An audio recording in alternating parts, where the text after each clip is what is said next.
a una tertulia literaria más aquí en Letras a Contraluz. Mi nombre es Ana Berta y el día de hoy espero poder contar con la presencia de una invitada de lujo que es Rocío Ravera, una escritora y bibliotecóloga uruguaya que en 2022 publicó su primer libro, que es una colección de cuentos llamada Cualquier Cosario. Y hoy nos va a estar hablando un poco de su obra, así como de su pasión literaria, y esperamos se pueda unir sin ningún problema a la transmisión.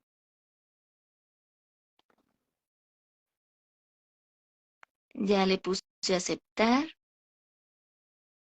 Espero que pueda unirse. ¿Te pone algo en Instagram, alguna leyenda para que yo pueda saber por qué no estás pudiendo acceder?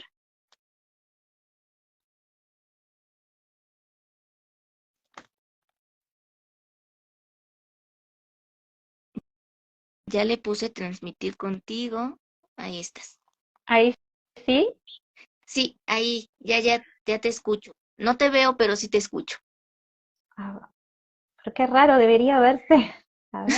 Sí, Ahora ya sí. te veo. Sí, ahora sí. Hola, Rocío, ¿cómo estás? Hola, muy bien, muy bien. Qué bueno, me da muchísimo gusto. Yo estoy aquí feliz, encantada de poder contar con tu presencia virtual porque este libro me ha fascinado. Es un libro de microficciones y yo amo las minificciones. Entonces, me gustaría empezar esta entrevista preguntándote qué es para ti la literatura. Qué pregunta. La literatura y los libros siempre estuvieron, tienen un papel muy importante en mi vida. Este, primero que todo porque soy una gran lectora y disfruto mucho de la lectura. Mi mamá fue la que me introdujo, como quien dice, en el vicio. Ella es una súper lectora, entonces siempre yo la veía que ella pasaba tan bien leyendo, que entonces era inevitable querer compartir esa pasión que tiene.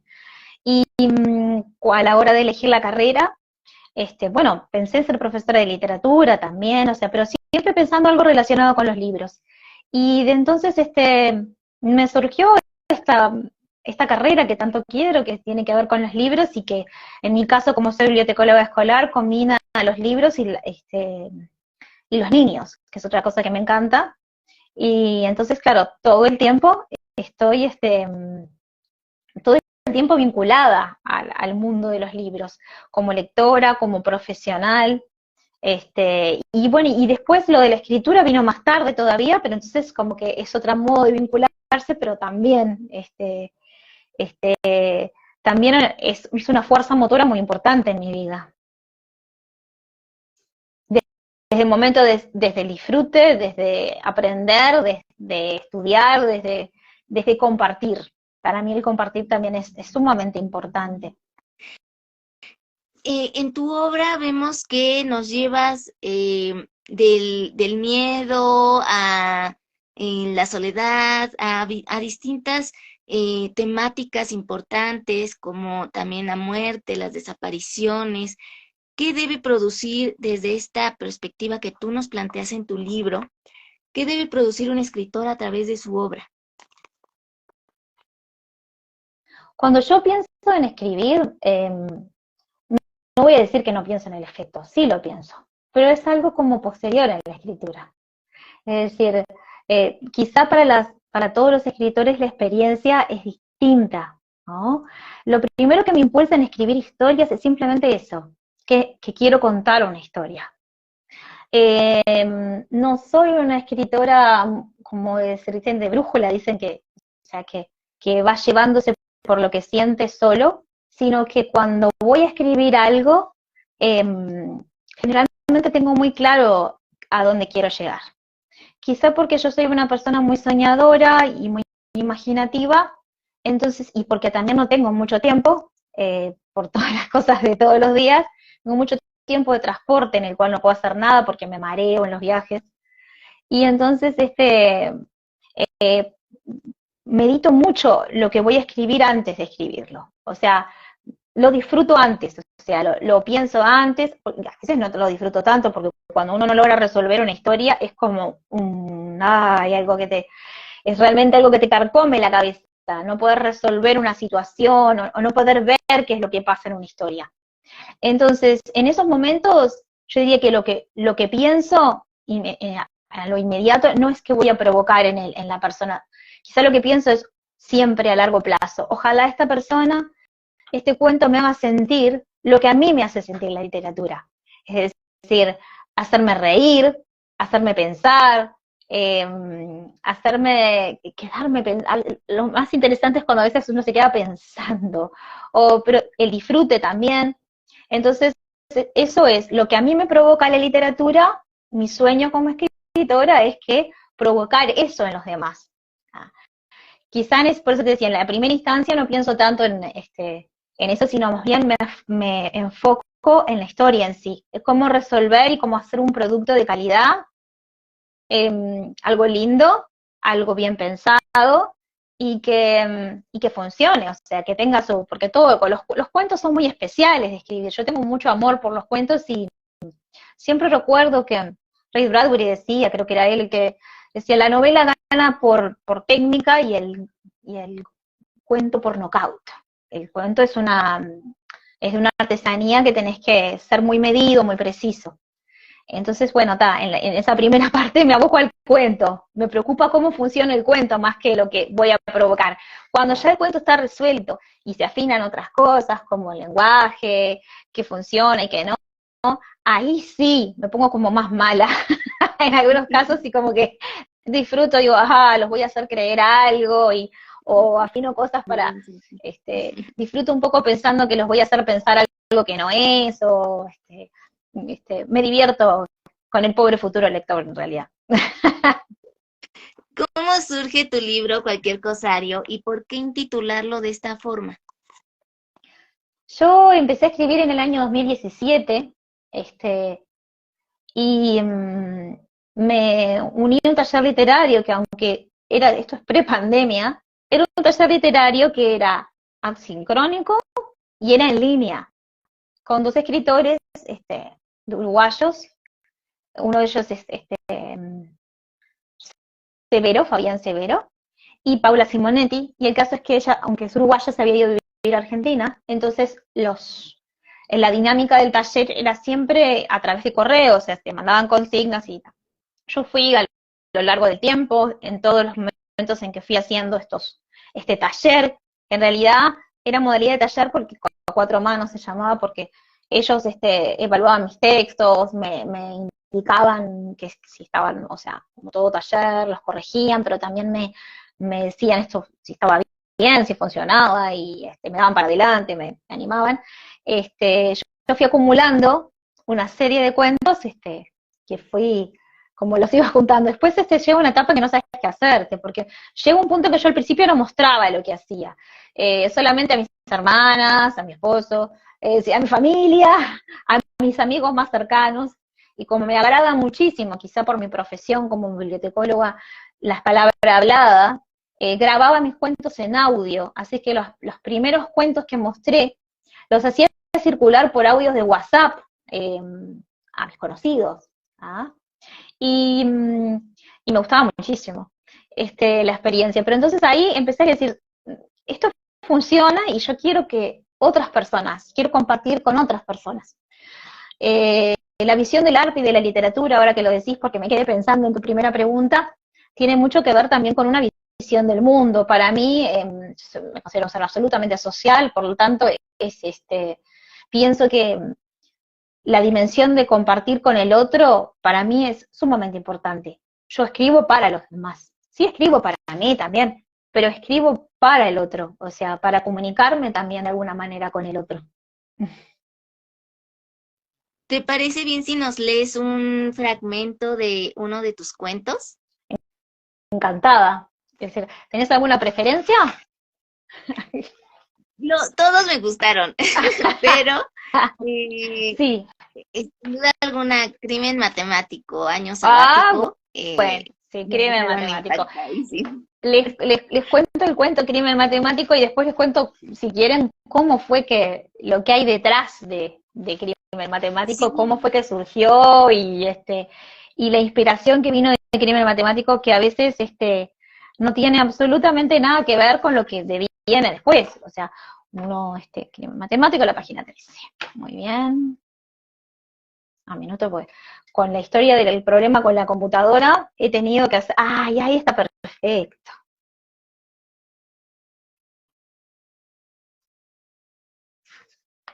Crimen matemático.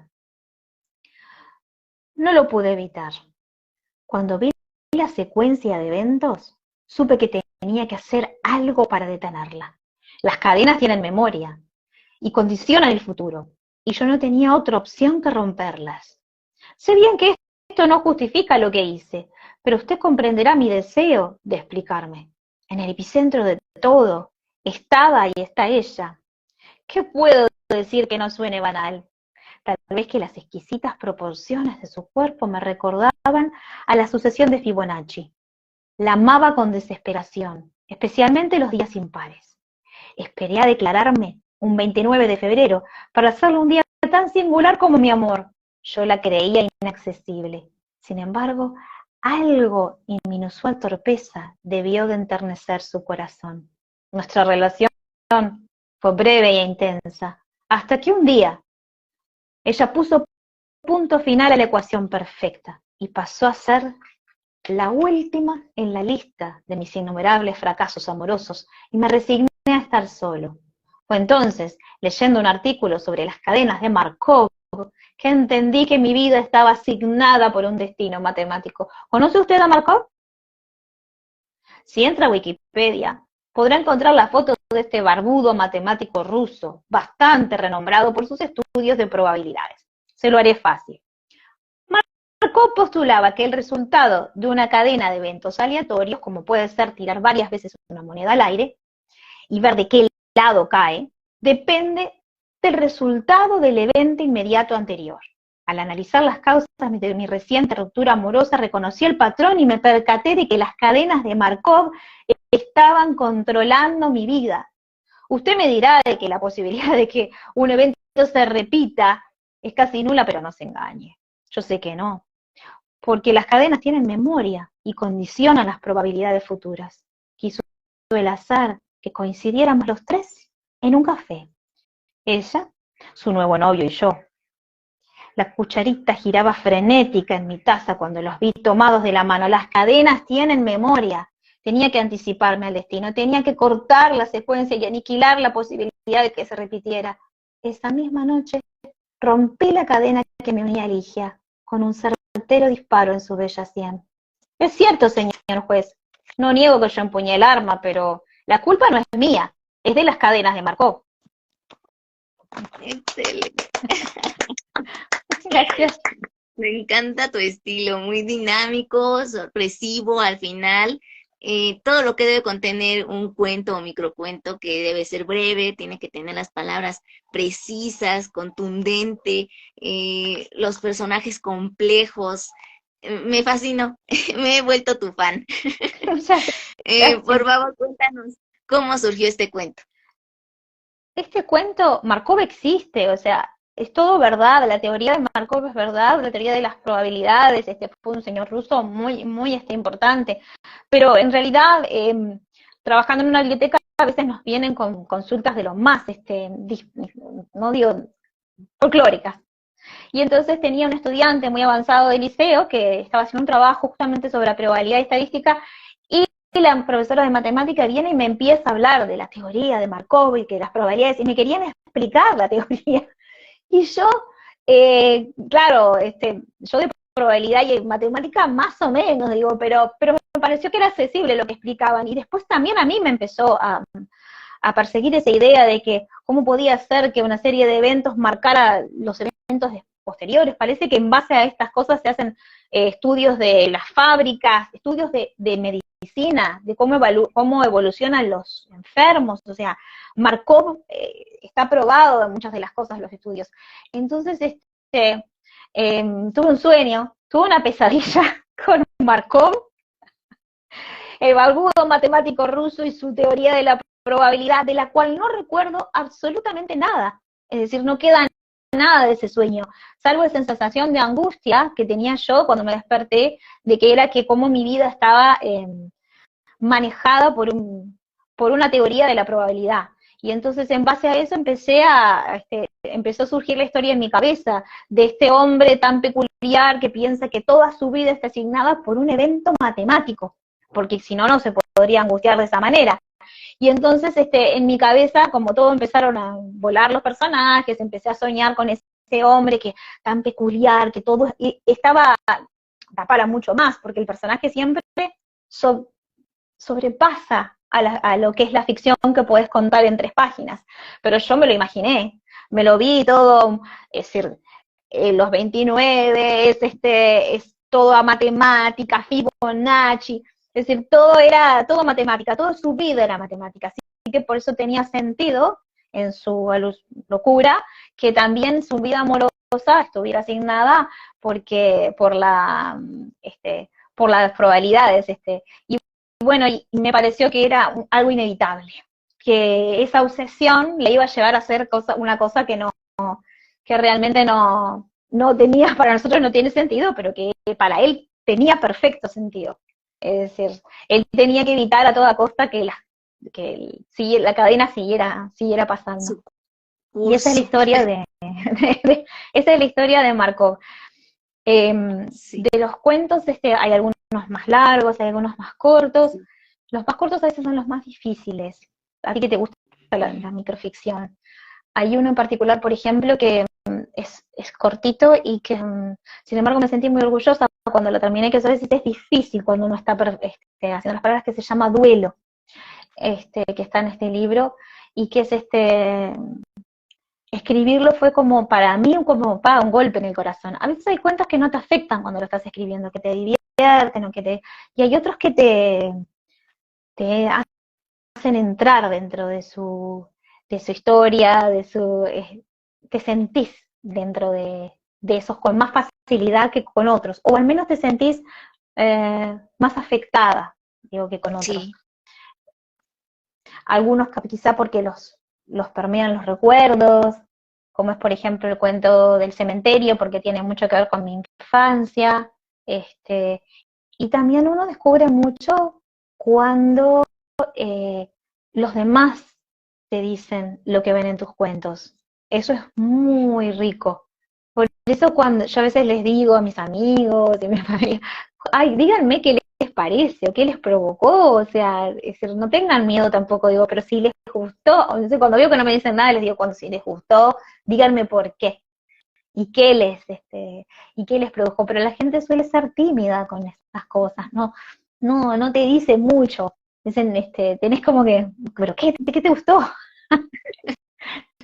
Dime, por favor, ¿por qué elegiste el cuento y el microcuento para narrar tus historias? Ya nos dijiste un poco tu deseo de, como también lo comentaste a través de una frase de un autor famoso, de que la novela pues requiere a lo mejor el desarrollo de personajes, el desarrollo de distintas tramas dentro de subtramas dentro de una trama principal, y el cuento no, el cuento te pone la situación a veces in media res, otras veces sí tomando un flashback.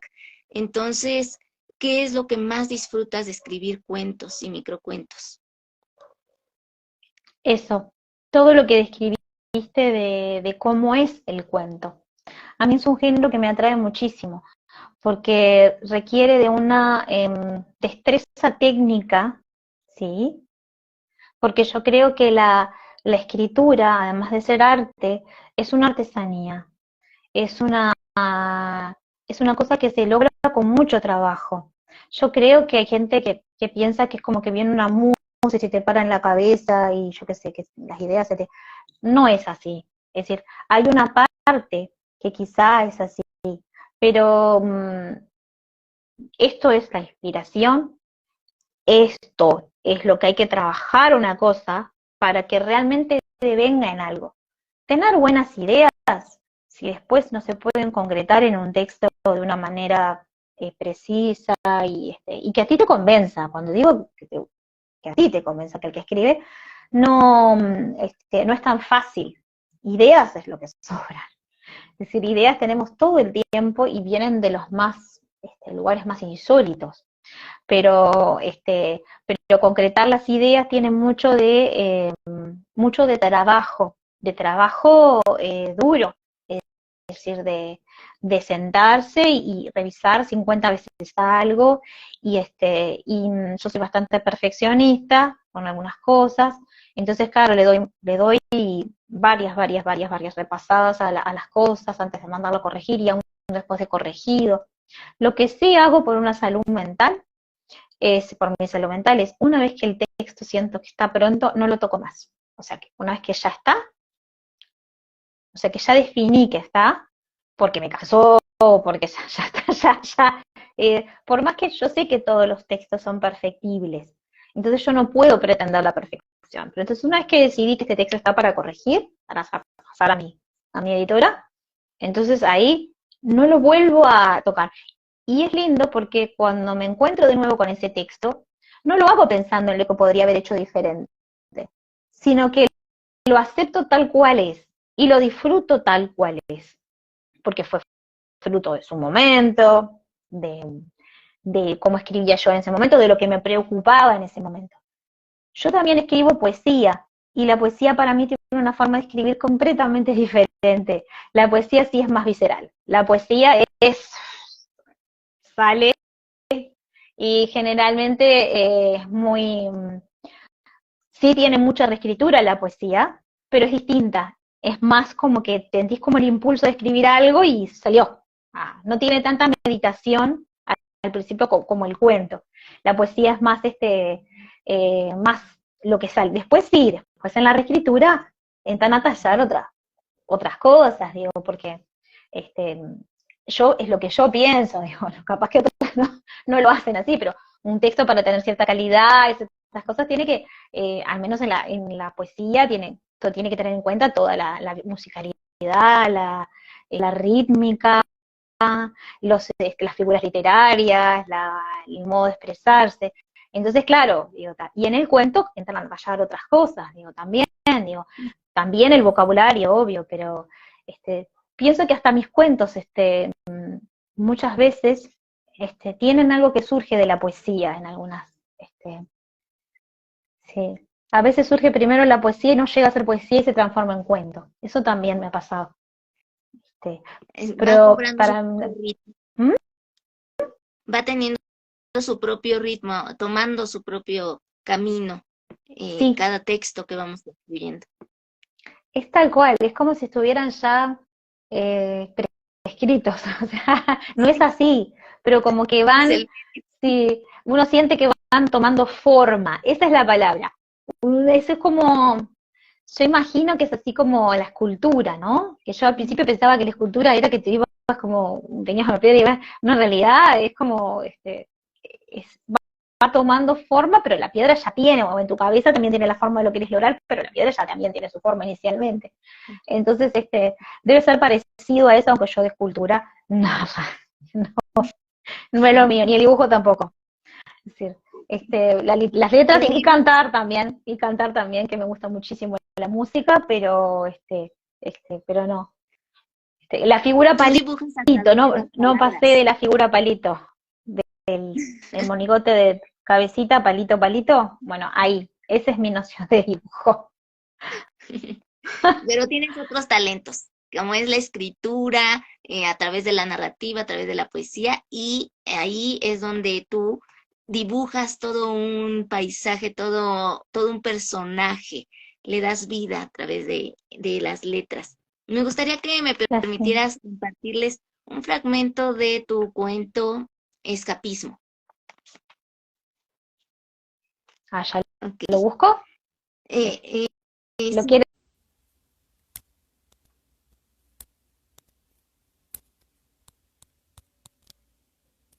un problema técnico, espero pueda volver a unirse nuestra invitada de hoy, Rocío Ravera, que nos está hablando de su libro Cualquier Cosario, el cual les recomiendo ampliamente, de verdad, léanlo. Ya también escribí una reseña de su libro y allí se explica un poco más a detalle de qué van sus cuentos y microficciones.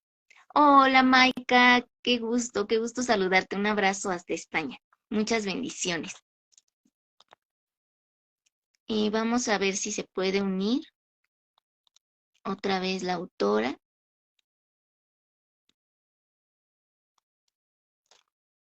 para que nos siga hablando de su libro. Mientras tanto, pues no sé en qué parte de la lectura, si sí alcanzaron a escuchar algo, pero bueno, este cuento se intitula Escapismo y nos habla de una chica llamada Lucía y de su amiga que Lucía, bueno, se siente interesada por la magia y un día desaparece, así, sin más, sin saber a dónde fue, sin dejar rastro. Y es allí donde les comparto este fragmento. Es por eso que sospeché que había algo raro con lo de las vacaciones en la playa. Cuando llegó el día del reintegro y no apareció en la oficina, no pude aguantarme y salí volando en taxi hacia su casa. No respondía al timbre ni a los golpes en la puerta. La llave de emergencia que siempre guarda debajo de la maceta en la entrada había desaparecido. Llamé a la policía, que tuvo que forzar la cerradura y romper la cadena que ya estaba puesta la tranca por dentro, ya que estaba puesta la tranca por dentro. Era una tarde de otoño. Ya le puse a aceptar, Rocío. No sé si te puedas unir, si no, para enviarte también invitación. Ahí está. A ver si te puedes unir otra vez. Hubo un problema técnico. Se fue la señal del internet, una disculpa. Bueno, mientras continúo con la lectura en lo que te puedes unir. Llamé a la policía, que tuvo que forzar la cerradura y romper la cadena, ya que estaba puesta la tranca por dentro. Era una tarde de otoño bastante fresca, y entré aspirando el aire por si había una fuga de gas, pero no había nada de olor. Cuando entramos en la casa, descubrimos que había estado gran parte de su licencia allí mismo. Las maletas vacías descansaban junto a la puerta. En el balcón interior, donde había improvisado su escritorio, el aroma a jazmín de una vela aromática totalmente consumida, sus cuadernos y anotaciones esparcidos sobre la mesa, junto con una taza de café frío. Transcribo sus últimas palabras escritas. Creo que he llegado a encontrar el punto de inflexión. Ya no hay retorno. Nunca supimos qué pasó con ella. Sospechamos lo peor, pero nunca encontramos evidencia de su muerte ni de que seguía con vida. Sigo esperando que, como el maravilloso Houdini, haga su regreso triunfal luego de sus maravillosos trucos escapistas. Em, Vamos a... ¿me puedes enviar una solicitud, por favor? Rocío, ¿no te puedes unir? Em, Voy a terminar este en vivo y lo vuelvo a empezar para ver si ya se puede solucionar. Rocío, ¿te puedes unir? Ya te veo aquí. Ya, ahí estás. Ahora sí, sí, Pero otra vez veo tu pantalla en negro.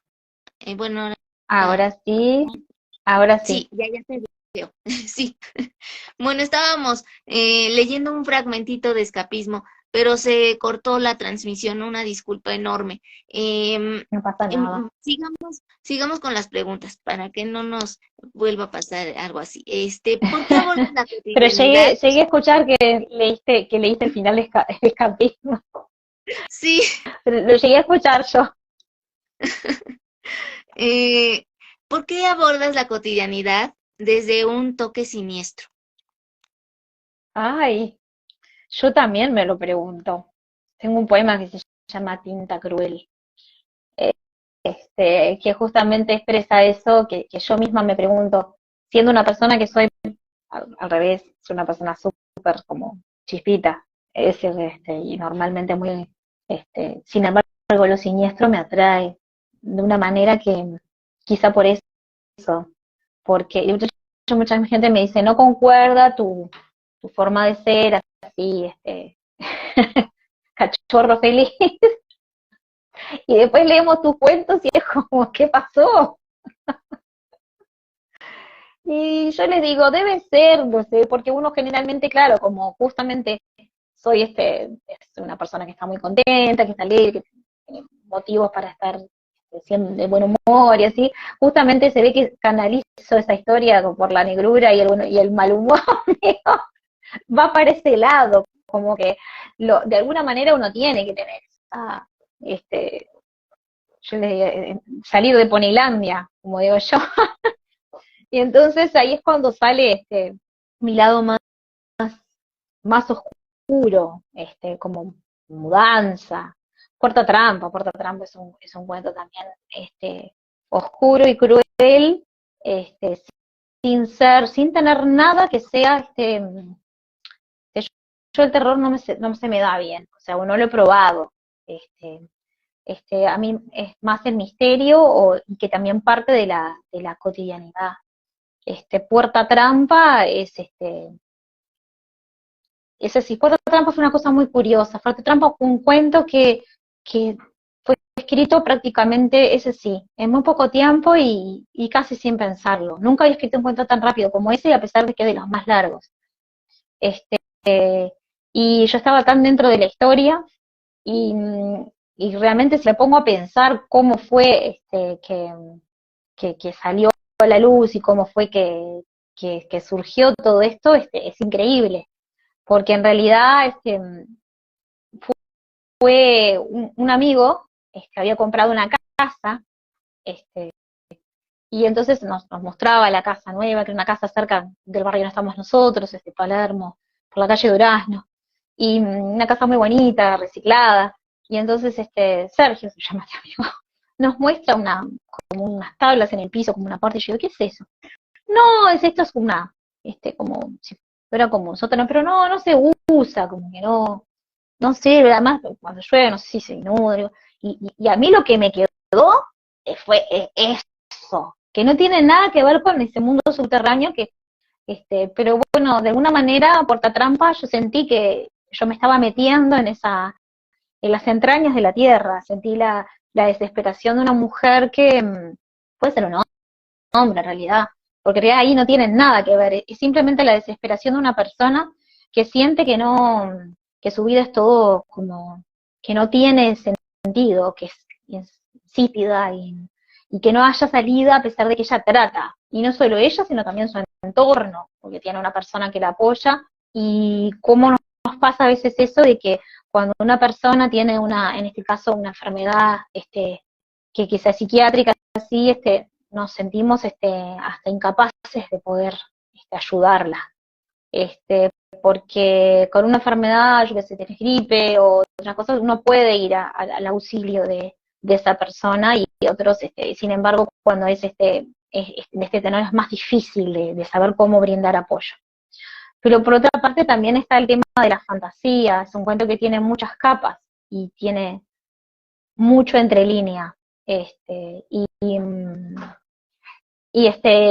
entonces me divertí mucho y fue muy entretenido darle ese tono de diario que me permitía ser ágil en lo que pasaba y a su vez ser un narrador que no, totalmente impredecible y un narrador que no te cuenta o sea, te cuenta solo su impresión de lo que ve y que por lo tanto es real para la historia, pero que no es un narrador confiable para nada. Es decir, solo vemos lo que ella ve. Y después me gustó muchísimo imaginar todo lo que ella iba descubriendo a medida que entraba en esos túneles subterráneos, o ver el mundo, todos decimos que vemos el mundo a través de distintas cosas, pero ver el mundo desde arriba. Entonces eso fue un ejercicio muy interesante, ponerme a jugar cómo se vería ese mundo desde cuando nosotros al revés, lo vemos desde abajo, y lo que ella veía como el edificio desde las entrañas de la tierra, que la tierra es la madre, la nutricia, veíamos toda la mujer ve el esqueleto de las cosas, y eso fue muy interesante pensar cómo describirlo y lo que ella sentía cuando lo veía y toda su explicación de por qué hace lo que hace, porque a mí me gusta eso, me gusta partir de cosas que son cotidianas totales, para las cosas de fantasía, y de repente Es decir, no puede haber una ruptura, es decir, tiene que ser creíble. Y yo me lo creí en ese momento, porque al menos para ella, es decir, esa historia era creíble, lo que estaba pasando era creíble. No importa si después era verdad o no, sino que para ella tenía sentido. Es decir, y bueno, y eso es lo maravilloso de las historias.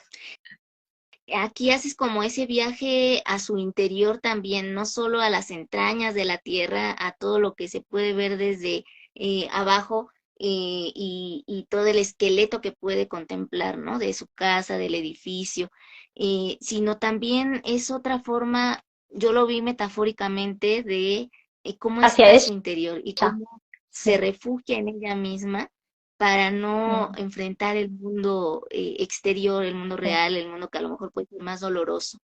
Em, Sí, son dos y viajes ahí, exacto. son dos viajes y tal como tú lo describiste.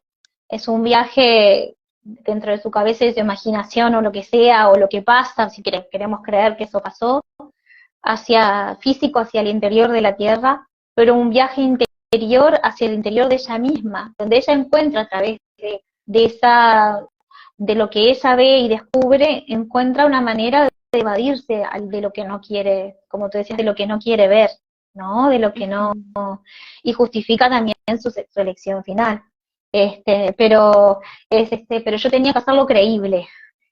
Sí, y lo Mi lograste. tarea ahí, mi tarea ahí como escritora era hacer que sus decisiones y las cosas que ella iba pasando, iba sorteando, fueran algo que fueran una consecuencia natural de lo que, de lo que ella estaba viviendo.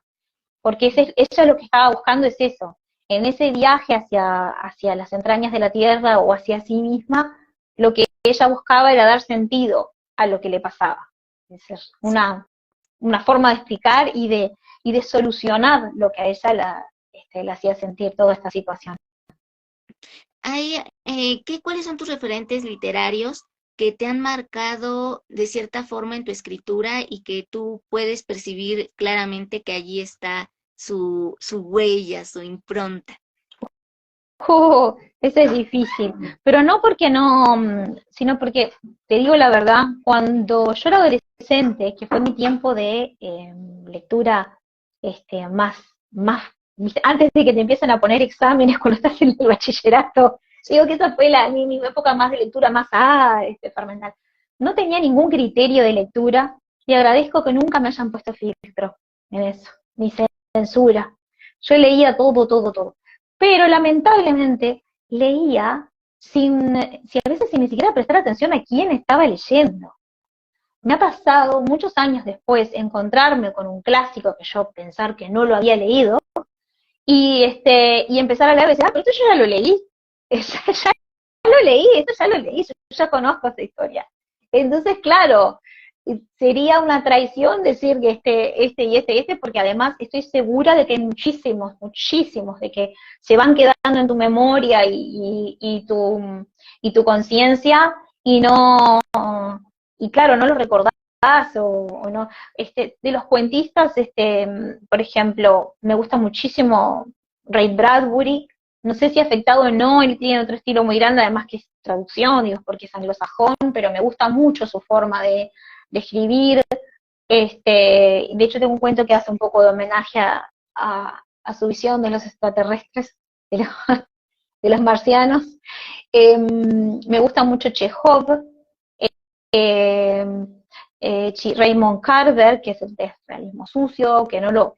Por eso te digo, yo no escribo realismo sucio, pero me gusta cómo escribe.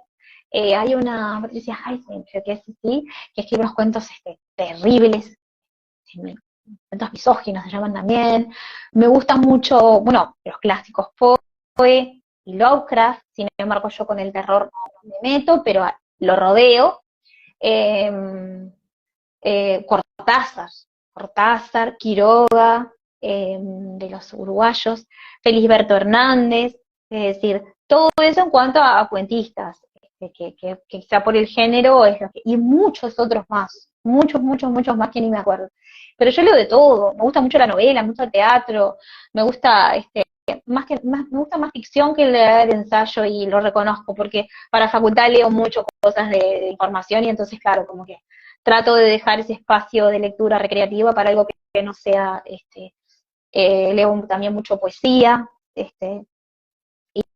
y sí, un montón de escritores uruguayos, extranjeros, traducidos y no traducidos.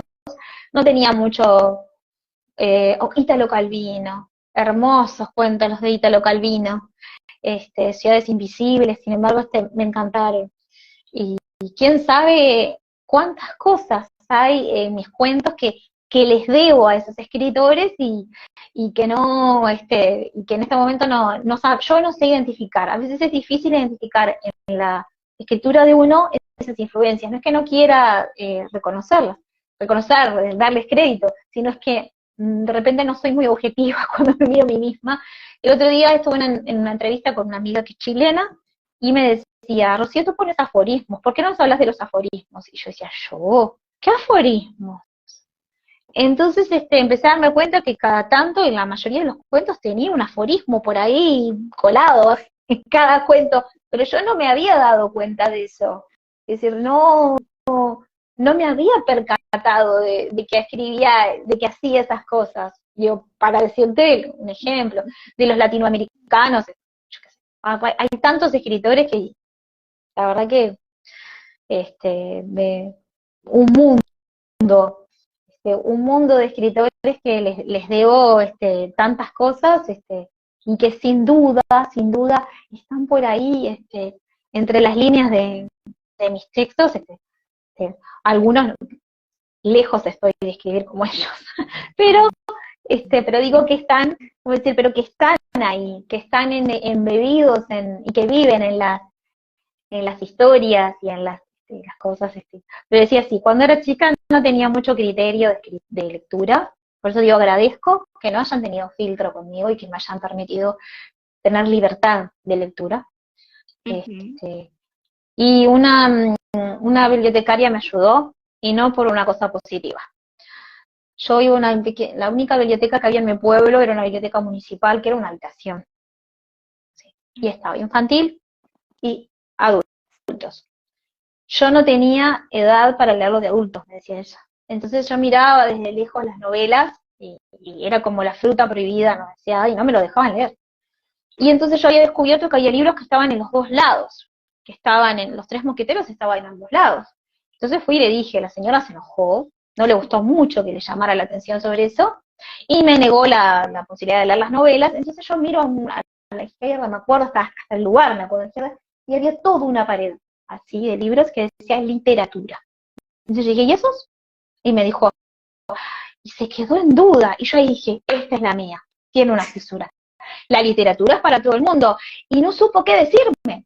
Entonces yo le dije, me dijo, bueno, y empecé por la A, y empecé por la A, Anónimo, y seguí con la B, la C, Calderón de la Barca, me acuerdo que leí La Vida de Sueños, sin entender mucho a veces lo que leía, y letra por letra todo el estante de la pared, y así leía los clásicos, sin saber mucho qué era lo que leía, pero era lo que me dejaban leer, o a lo que tenía acceso en un lugar donde no había ni librería. O sea, era eso. Tenías que pedir prestado que a alguien te gustaran los libros, pero bueno, y así fue como, por la negativa, y ahora me dicen, ay, claro, tú sos bibliotecóloga, porque no fue por un ejemplo en ese caso, la bibliotecaria no, al revés, no me quería dejar leer. Ahora yo trato de dar la absoluta libertad a mis niños, como digo yo, en la biblioteca, y de motivarlos, y en la medida de lo posible.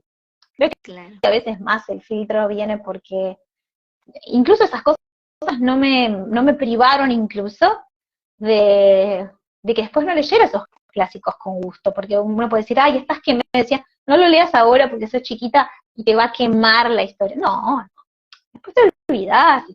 Después volví a leer las cuitas del joven Gerber, y que ya había leído, y es así.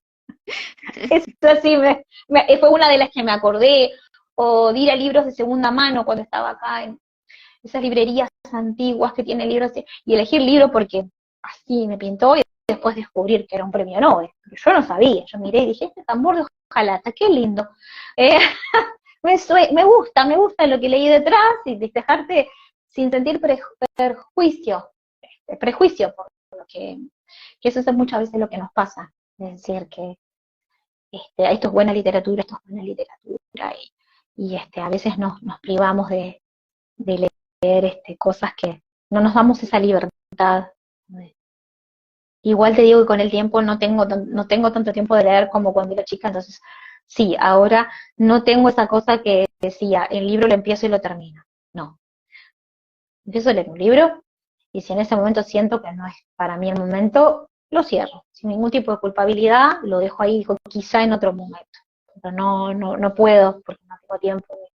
De hecho, estoy descuidando un poco la lectura porque, gracias Ivana, creo que hay una, Ivana dice en el chat, qué lindo lo que contás, la escritura es demandante y, y entonces requiere mucho tiempo y tal. Entonces yo trato de reservarme siempre un tiempo para todo, para poder leer, para escribir y para corregir, que es otra etapa de la escritura, pero que también lleva tiempo. Pero lo mío es una laborcito de hormiguita y que además me lleva, en el tiempo, me lleva mucho tiempo porque, claro, tengo muchas otras cosas en el día y generalmente escribo los fines de semana y en la semana, si puedo entre tiempo y tiempo, corrijo. Porque hay que dejar de cantar los textos también. Tú que sos escritora también lo sabrás, ¿no?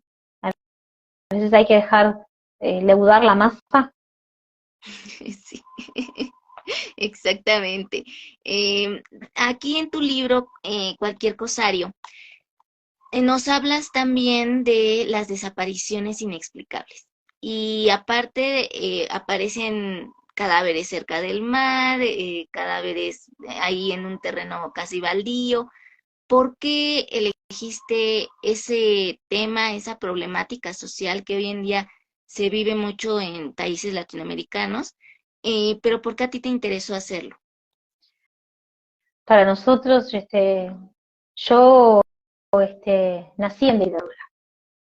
Nací en el año 74, este, y si bien a mí no me tocó de cerca, o sea, un familiar o tenido desaparecido, digo, la dictadura siempre fue como una sombra, este, como algo siempre amenazante, una cosa, algo que estaba siempre latente, siempre, y que a veces cuando sos chiquito no te das cuenta. Yo era bastante pequeña cuando volvió la democracia, pero eso siempre está ahí, en el inconsciente y en todo, es como una mirada latente, algo que las desapariciones para mí están en mis cuentos, inexplicadas además, ya sea por la vía de la fantasía y lo noto, en escapismo, aunque sea que ella voluntariamente se va, pero son cosas inexplicadas. Y en el complejo, que es el cuento que hablas de los cadáveres el cadáver en el mar, ahí me, me, me, el corazón me estaría mal otro tipo de cosas que es la violencia con las personas y el cadáver de esa chica que se nota que tiene, este, que hay signos de violencia en el cuerpo, lo digo muy veladamente, pero lo digo, y a mí me impresionó profundamente, me impresiona profundamente eso. Entonces, se ve que se permea mucho en mis cuentos y aparece por ahí como una sombra. En el complejo, concretamente, sí me persiguió y yo soñaba a veces que eran mis hijos los que les pasaba algo, y es como una sombra. Pienso que a la generación mía y a la latinoamericana que nos tocó vivir todos esos años de dictadura, en mayor o menor medida son algo que te marca. Hayas tenido, ¿no? Un enfrentamiento, ¿cómo te decir? Un encuentro cercano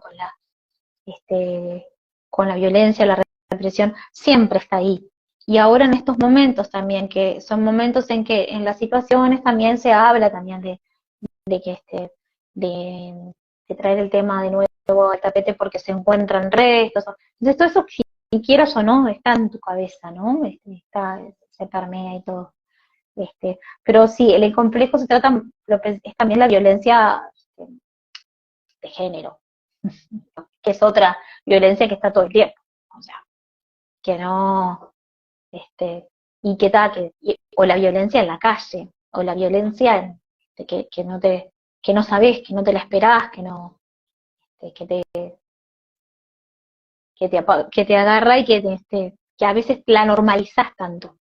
Yo lo que quería con el complejo era esa situación tan idílica que tenemos en las vacaciones, que nos pasa, que me pasa, que cuando me voy de vacaciones paso tan bien, la playa que describo es la playa de mis vacaciones, y como algo así, un hecho de violencia que ni siquiera es directa hacia ella, te puede afectar de manera de trastocar todo tu entorno. Quería traer eso a colación.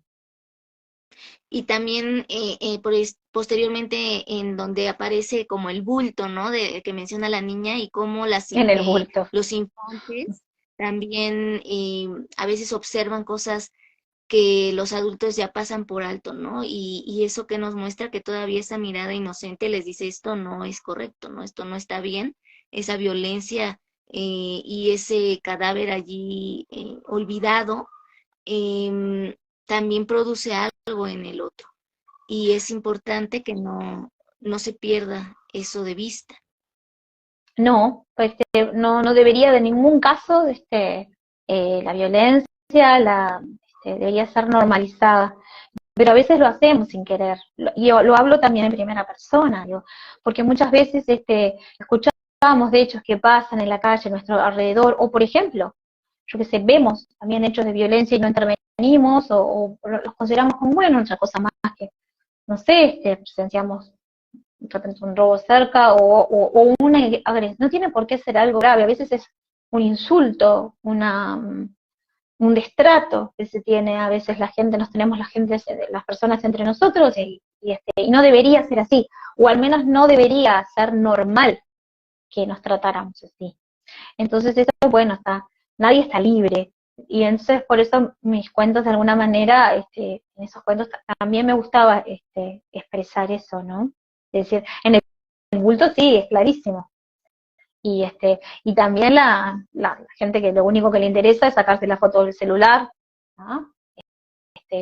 Los flashes, las cámaras, no sé qué, y nadie, no digo que nadie se pregunte, pero ¿y ese bulto quién era? O sea, ¿eso qué era? Y entonces, bueno, como que me pareció interesante plantearlo de esa manera y que sea justamente la niña la que se da cuenta de esa situación, ¿no? Porque como vos decís, a veces tienen una sensibilidad distinta a la que tenemos nosotros. Entonces, bueno, hay tenemos que darnos cuenta, ¿no?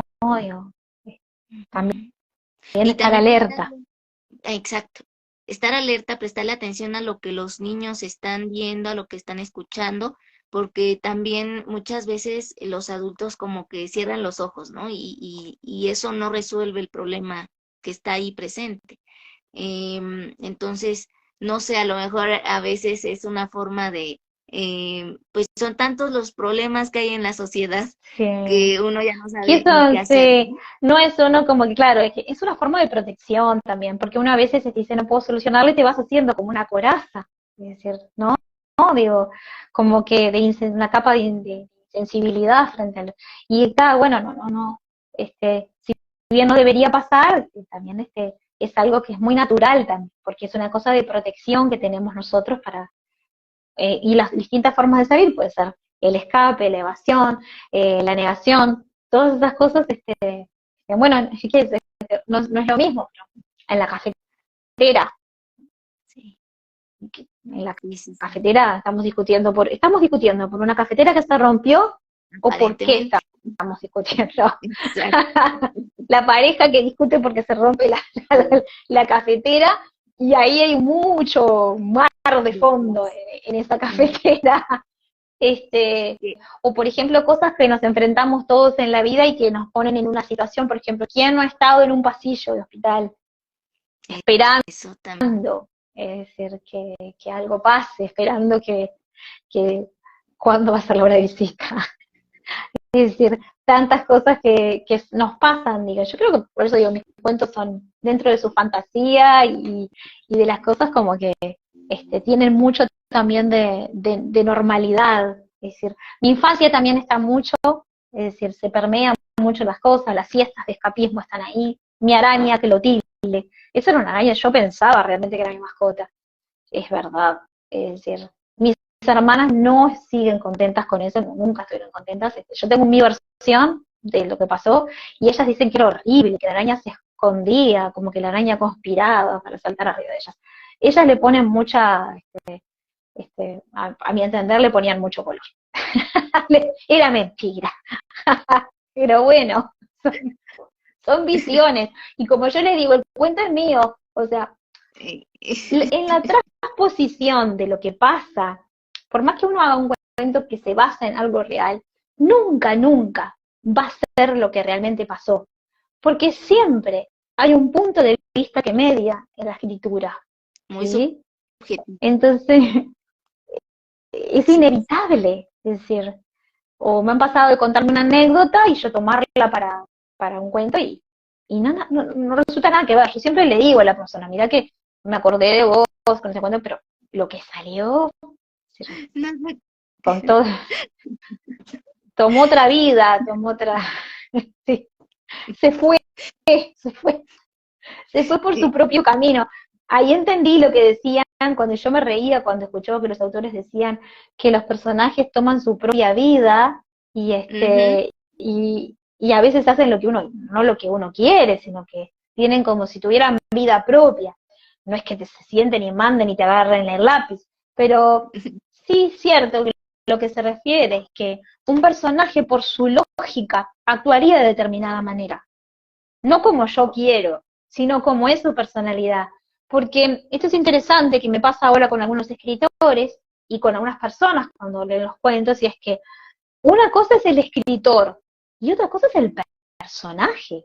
Yo puedo estar totalmente en desacuerdo y estar muy lejos de lo que experimentan, lo que sienten y lo que piensan mis personajes. Totalmente diferente.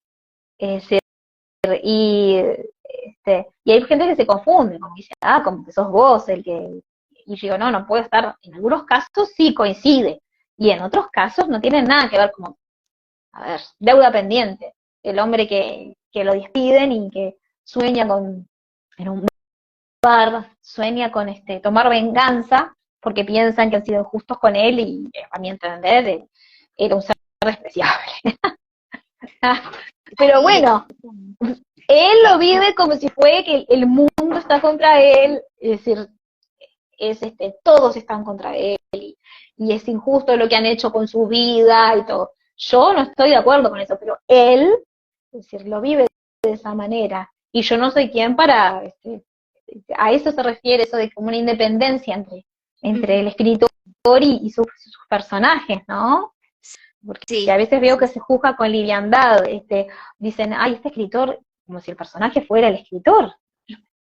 No es sí, no, así. no, no. Si no, no Uno solo. podríamos escribir, claro, no podríamos escribir sobre personas que hacen cosas terribles nada, no podríamos escribir nada, porque si no es como que todos serían Exacto. correctos. Y creo, Uno como bueno, escritor nada más lo refleja en sus obras, lo plasma porque es parte de lo que ha visto, de lo que a lo mejor le ha inquietado y de cierta manera mete un poco de se mete en el personaje, pero no es el personaje en sí. Y tú esa lo es has la dicho, maravilla sí, sí, de sí, la fantasía, de sí, la ficción. ¿Qué sí. te lleva a elegir cierta estructura narrativa? ¿Y por qué dejar los finales en su mayoría abiertos? A mí me gustan los finales abiertos y a veces cerrados, pero contundentes. Es decir, contundentes. Es decir, una cosa es un final que es abierto pero flojo, también entender es como que la gente Y otra cosa es un final abierto que es como el golpe. Eh, a mí, particularmente en la estructura narrativa, me gusta probar diferentes cosas de acuerdo a lo que yo quiero hacer, a lo que quiero lograr con el cuento. Una cosa es la historia es esta, mujer que camina por la calle en la playa y se encuentra. Eso es lo que pasa. Pero después, ¿cómo lo muestro yo? Entonces, lo muestro desde el punto de vista de ella, o es muy subjetivo y entonces de repente no quiero eso, lo muestro en tercera persona. Es decir, he probado distintas cosas, a veces hago flashback, a veces empiezan media res y retroceden, a veces empiezan desde el final, a veces empiezan desde el principio, o sea, he probado distintas cosas y con cada cuento, en algunos he probado incluso varias alternativas antes de decidir cuál. Generalmente ahí me dejo llevar por la intuición de lo que, o empiezo un cuento en un tiempo en que el protagonista lo cuenta y de repente, no, este funcionaría mejor en tercera, este funcionaría mejor en primera, es decir, generalmente los principios, si bien sé lo que pasa en el final de la historia, una cosa es la historia, hombre llega a su casa, mata a su perro, no tengo ningún cuento así, pero es así, ¿tá? El hombre llega a su casa y mata a su perro, lo que pasa. Pero ¿cómo puedo contar? El hombre está llorando delante de su perro y está bañado de sangre, pero ¿qué pasó? Bueno, puede retrocederse. Digo, esos son los entretelones que hay detrás de las historias, que eso está súper estudiado y que son y que responden a tantas teorías de cómo se cuenta.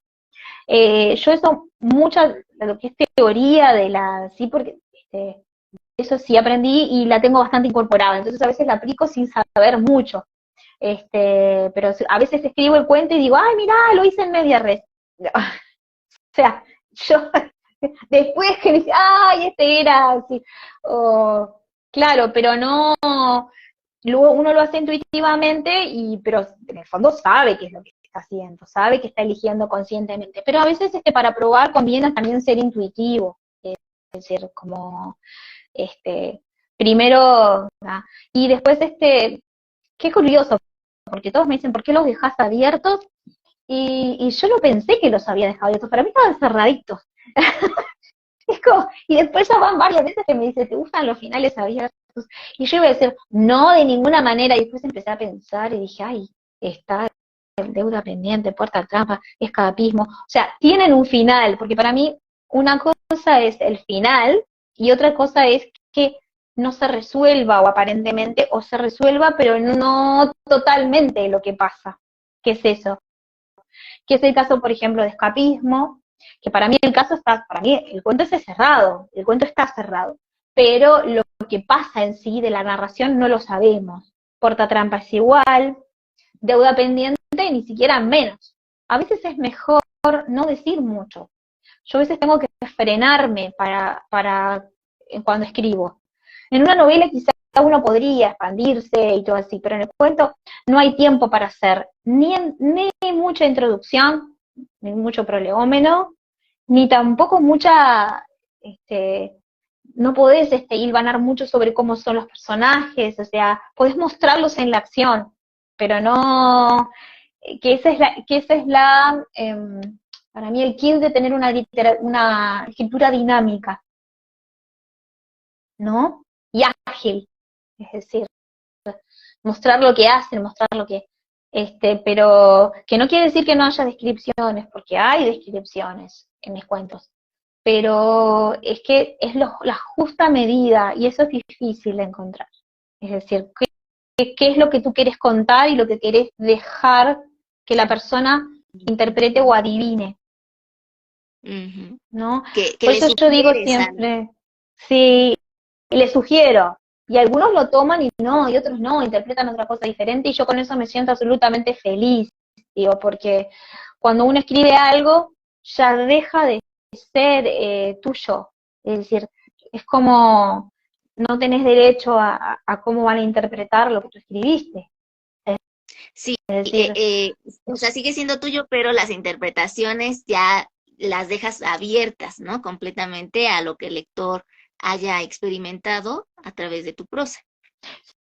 sí, yo también me siento muy libre de interpretar lo que pienso yo en mi experiencia como lectora, me siento muy libre de interpretar.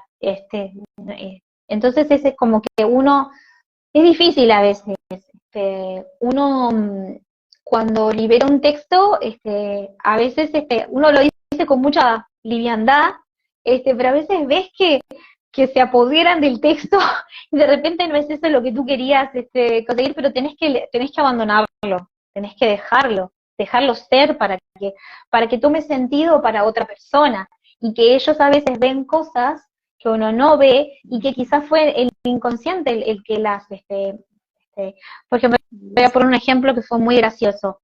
Una vez fui a un club de lectura que era en Zoom, y entonces me habían invitado a hablar del cuento y era Cuarta Trampa el tema. Y en un momento, no sé cómo, empezaron a discutir los asistentes al Zoom sobre el papel que tenía Adrián, el esposo de la protagonista, en la trama de Cuarta Trampa. Y para mí eso era nunca se me había ocurrido. Y lo analizaban a cómo él actuaba y lo que él hacía, y entonces yo me empecé a sentir, uy, digo, yo que pensaba que era un personaje totalmente B, y lo hice a propósito, y las cosas que dije que dijera, y así, no era tan, no era tan casual ni tan ingenuo. Yo quise que fuera así, digo, pero no pensé que era tan, se ve que le cargué las tintas, a veces uno sin querer manda como unos flechazos, unos lineazos y ciertas cosas que no se da cuenta, lineazos ideológicos, lineazos yo qué sé, también de cuando tiene una bronca contra algo, o que ni siquiera se da cuenta que tiene bronca contra un personaje, pero sí lo pones de una manera, de la forma como reacciona, como habla, que lo pone en una situación que no es realmente muy amigable, o que no es y bueno, y eso me sorprendió muchísimo. Y después fue una vez que me dijeron, ay, tu cuento, Puerta Trampa, me hace acordar un cuento de Cortázar, Casa Tomada. Y entonces yo me quedé pensando, porque en apariencia la anécdota no coincidía. Me dice, solo que en Casa Tomada la casa los expulsa hacia afuera, pero en tu casa la casa la absorbe. Y yo dije, ¡ah! Dije yo, la casa la chupa la protagonista. Y yo dije, ay, tiene razón. Pero durante unos segundos, que además estábamos como en directo, yo decía, ay, ¿qué le digo? Porque yo primero me salía, fue qué honor que me comparen con Cortázar, pero cuando siguió elaborando, yo dije, ay, tiene razón, tiene toda la razón en hacer esa comparación, pero no fue que yo, cuando lo escribí, pensaba en eso, pero estoy acaparando todo esto. Intertextualidad. Ya para ir terminando, Rocío Ravera, y ya que nos has hablado increíblemente de tu libro Cualquier Cosario, ¿nos puedes compartir tus redes sociales? ¿Dónde pueden encontrar tu libro? ¿Dónde lo pueden conseguir? ¿Se deben comunicar directamente contigo o a la editorial o en Amazon? ¿Cómo funciona? Sí, en estos momentos lamentablemente no lo tengo en forma digital, es algo que estoy pensando para tener mayor alcance, pero no, esto surgió de una forma muy muy artesanal. Yo no lo imprimí con una editorial, lo hice de manera independiente, sí, que un amigo me hizo el diseño de la tapa, su misión precioso, se llama Javier Zamudio, el que lo hizo, y él hizo la diagramación y la maquetación. Mi profesora de taller fue la que hizo las correcciones, o sea, y eran textos que había ido yo presentando en el taller y a corrección. Entonces, claro, como que no sabía cómo funcionaba el mundo editorial, te digo la verdad. Entonces yo dije, ay, me dio como una urgencia de decir, quiero que esto salga ya. Y entonces dije, no voy a esperar a presentar una propuesta editorial, nada, es decir, agarré y dije, esto sale, llamé a una empresa y dije, así, sin pensarlo, sin pensar para nada en cómo iba a salir. Entonces yo soy la mujer orquesta en este caso, los vendo, los distribuyo, y a veces los regalo para compartir. En Argentina sí, por ejemplo, me gustaría que llegaran a otros países, pero como te decía, esto es muy artesanal. En Argentina, y ahora le mando un saludo a Fernanda, que está también en el chat de Cuentos Sol y Luna, ella es de alguna manera que me representa, y a un montón de autores que son autopublicados, y que tuvimos la oportunidad de conocernos, y por la proximidad pude también acercarle también los libros. Entonces en Argentina es ella la que distribuye. Cuentos Sol y Luna se llama, la pueden encontrar en Instagram, creo que tiene una pretienda, así que dentro de Argentina es eso.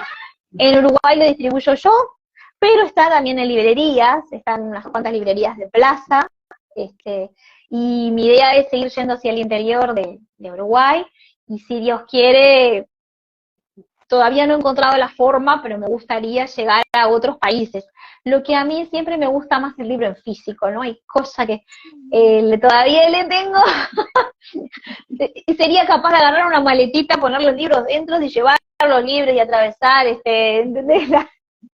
Porque es algo que pero bueno, es una cosa para conversar, porque veo que también hay otras medios de hacerlo, y bueno, quizá tenga que, o para la próxima, ver directamente con otras editoriales, o ver la manera de conseguir la distribución hacia otros países.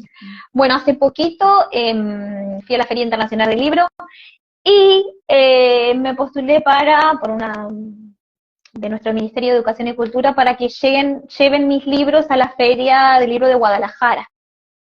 ¡Ay, qué genial! Así que hay unos poquitos ejemplares, yo no, pero los libros van a llegar, y espero que sí, que al menos algunas personas allá tengan ojalá tengan la oportunidad en sí, cuando tenga más los detalles, lo voy a poner, porque es una cosa que me emociona mucho, que traspase fronteras, porque este es un trabajo que es realmente de a poquito. Hace un año que salió este libro, un poco más de un año, y yo no soñaba esto, es decir, era una cosa que no, como un sueño hecho realidad, pero no pensaba que esto se iba a dar. Esta es la segunda impresión, ya había hecho una tirada, de una determinada cantidad de ejemplares, y ahora salió otra, y va también por buen camino.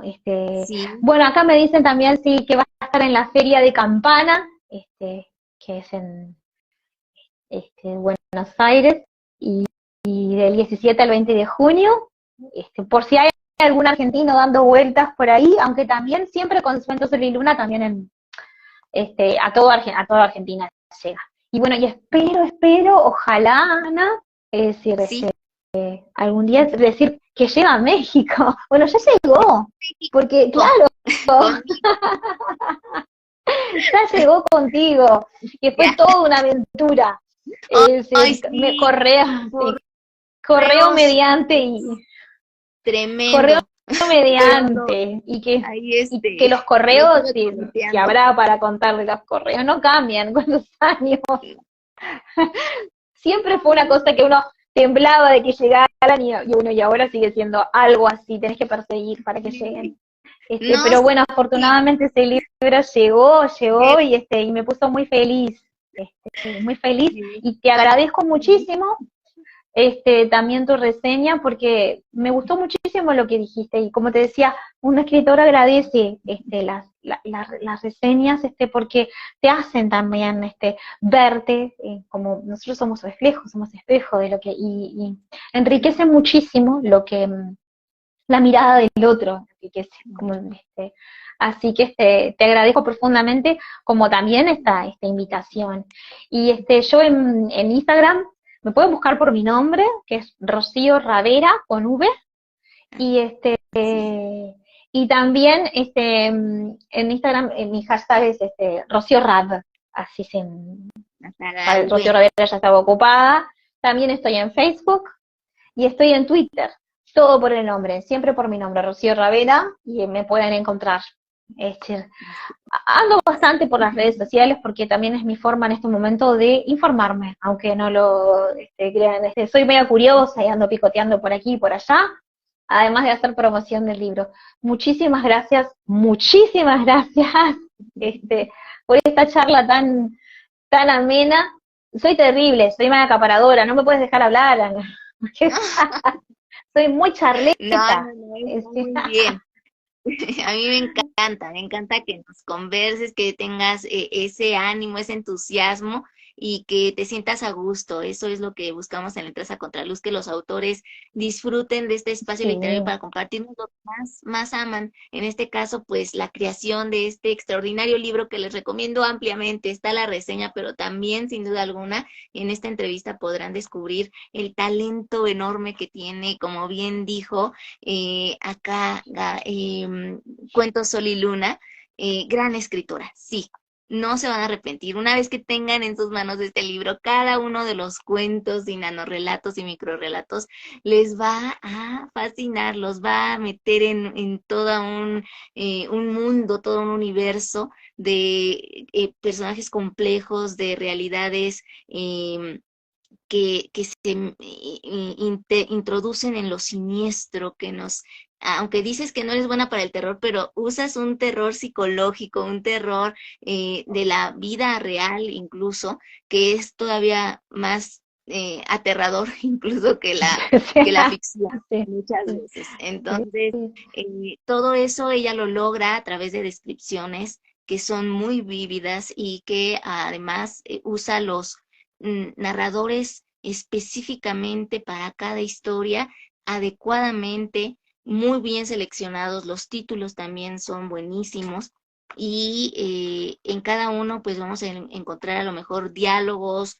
a lo mejor solo la narración, en otros, como bien dijo Rocío Ravera, en especie de diario, de itinerario de lo que se va haciendo, ¿no? Entonces, toda esa magia que logra crear Rocío Ravera es estupenda, maravillosa. No se lo pierdan, cualquier cosa de Rocío Muchas Ravera. gracias, Síganla. Un abrazo. muchas gracias. Un abrazo. Chao, chao. Muchas gracias, Chao. Ivana. Gracias, gracias a ti.